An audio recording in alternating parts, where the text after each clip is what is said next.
Kung natatalo ka pa rin sa laning phase gamit si Lucian, ibig sabihin lang nito ay hindi mo siya nagagamit ng maayos dahil isa siya sa mga pinaka-aggressive na champion sa Wild Rift at kayang ipanalo halos lahat ng bot lane matchups. Sundin mo lang ang runes at builds niya na to para makapag-umpisa ka ng mangdurog sa bot lane. Para sa kanyang runes nga ay kailangan mong kunin ang empowerment bilang iyong main keystone rune dahil bagay na bagay ito sa passive ni Lucian.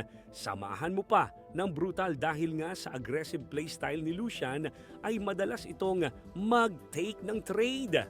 Kaya malaking tulong ang extra damage na binibigay ng rune na ito kay Lucian at sa passive nito. Para sa kanyang builds naman dahil nga si Lucian ay isang early game champion, malaking tulong sa kanya ang Bloodthirster para makapagbigay siya ng mas malaking damage kumpara sa ibang items. Bagay din sa kanya ang mga items na nagbibigay ng attack speed at critical strike chance, lalo na ang Magnetic Blaster dahil nagbibigay ito ng extra attack range para mas tumaas ang survivability ni Lucian.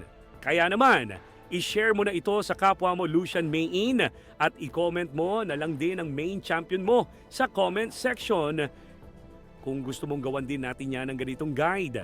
Maraming salamat!